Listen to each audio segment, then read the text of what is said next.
Hello నమస్తే. ఆంధ్రప్రదేశ్‌లో ప్రధానమైన అంశం ఇప్పుడు తిరుమల లడ్డు. ఈ విషయం పైన పదే పదే మాట్లాడాల్సి వచ్చినందుకు బాధపడుతున్నా. కానీ బాధ్యతగా ఉండాల్సిన నాయకులు, బాధ్యతలో ఉన్న నాయకులు, బాధ్యతారాహితమైన ప్రకటనలు చేస్తున్న సందర్భంగా ఆవేదనతో ఈ వీడియో చేస్తున్నా. తిరుమల లడ్డూలో జంతువుల కొవ్వు, పంది కొవ్వు, ఆవు కొవ్వు కలిసింది అని ఆంధ్రప్రదేశ్ ముఖ్యమంత్రి, ఉప ముఖ్యమంత్రి కాన్షియస్‌గా స్టేట్మెంట్ ఇచ్చారు. ఆ తర్వాత విచారణలవి జరిగాయి. సిట్ తేల్చింది. లడ్డూ కల్తీ జరిగింది. బట్ దాంట్లో జంతువుల కొవ్వు, పంది కొవ్వు కలిసింది మాత్రం అబద్ధమని సిట్ చెప్పింది. ఇది చెప్పిన తర్వాత ప్రజల్లో ఒక మెసేజ్ ఎళ్ళిపోయింది. ముఖ్యమంత్రి, ఉప ముఖ్యమంత్రి అబద్ధాలు మాట్లాడారు అని.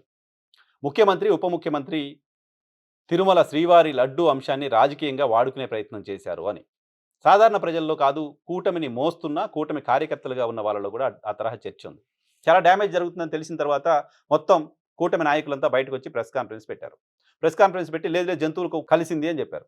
అయోధ్యకు పంపిన లడ్డూల్లో కూడా అది ఉంది అని ఉప ముఖ్యమంత్రి గారు మరోసారి పునరుద్ఘాటించారు. కానీ అయోధ్యకు పంపిన లడ్డూల్లో నాకున్న నాలెడ్జ్ ప్రకారం సౌరభ్ అనే ఒక టీటీడీ బోర్డు మెంబరు అయోధ్యకు పంపించే లడ్డూలకు సంబంధించిన మొత్తం ఖర్చు దానికి ఏమేం కావాలో అవన్నీ నేనే ఇస్తాను అని స్వయంగా ఆయనే తీసుకొచ్చి ఆ లడ్డూ తయారీకి కావాల్సిన నెయ్యిని కూడా సప్లై చేశారు అనేది నాకున్న సమాచారం. 1,00,000 లడ్డూలు కావాల్సింది. ఆ లడ్డూలకు సంబంధించిన టోటల్ మెటీరియల్ అంతా ఇంక్లూడింగ్ నెయ్యి సౌరభ్ అనే టీటీడీ బోర్డు మెంబర్ వైసీపీ హయాంలో బోర్డు మెంబర్‌గా ఉన్నారు. ఆయన భారతీయ జనతా పార్టీకి సంబంధించిన నాయకులకు అత్యంత ముఖ్యుడు. ఆయన లడ్డూలు తయారు చేసి తిరుమ అయోధ్యకు పంపించారు.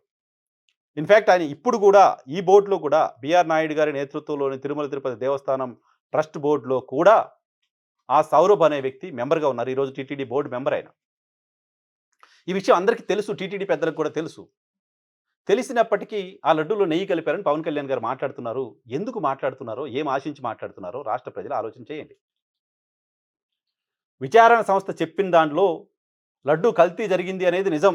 కానీ జంతువుల కొవ్వు కలపలేదు అని విచారణ సంస్థ చెప్పింది అబద్ధం.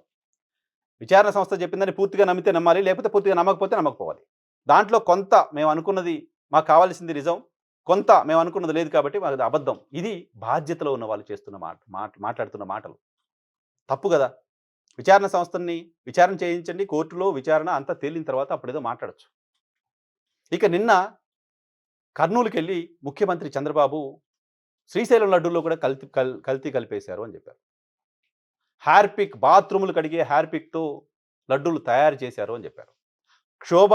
పెడుతున్నారు గదా! భక్తులందరిని. ఆ లడ్డూ తింటున్న భక్తులందరినీ మానసిక వేదనకి, మానసిక క్షోభకు గురి చేస్తున్నారు కదా! మీరు చెప్పింది నిజమని తేల్చండి. తేల్చిన తర్వాత లెట్ పబ్లిక్ డిసైడ్. అదేం లేకుండా నిరాధారమైన ఆరోపణలు స్వామివారి లడ్డూ ప్రసాదానికి సంబంధించి పదే పదే చేస్తూ పోవడం ఏ రకమైన నైతికత అవుతుంది బాధ్యతలో ఉన్న వాళ్ళకు? నేను ఈ వీడియో చేయడం వెనుక ఉద్దేశ్యం వీడియోలో చెప్పదలుచుకున్న అంశం ఏంటి అంటే టైటిల్ కూడా అదే పెట్టాను. చాగంటి గారు ఆంధ్రప్రదేశ్ రాష్ట్ర ప్రభుత్వానికి సంబంధించిన నైతిక అంశాలపైన సలహాదారుగా ఉన్నారాయన. ఆంధ్రప్రదేశ్‌లో నైతిక విలువలు పెంపొందించడానికి సంబంధించిన సలహాలు చాగంటి గారు ఆంధ్రప్రదేశ్ రాష్ట్ర ప్రభుత్వానికి ఇవ్వాలి. దానికోసం ఆయనకు సలహాదారు అనే ఒక పదవి ఇచ్చారు. ఆయన సలహాదారు పదవిని స్వీకరించారు.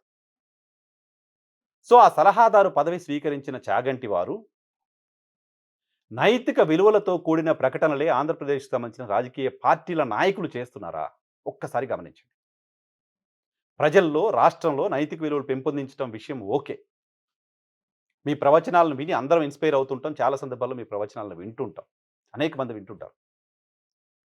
కానీ ఆ 10 మందో, 15 మంది నాయకులకు నోటి శుద్ధి లేకుండా, నైతికత లేకుండా ఇటువంటి వ్యాఖ్యలు చేస్తున్న నాయకులకు 4 నైతిక విలువలేదో నేర్పించండి కదా!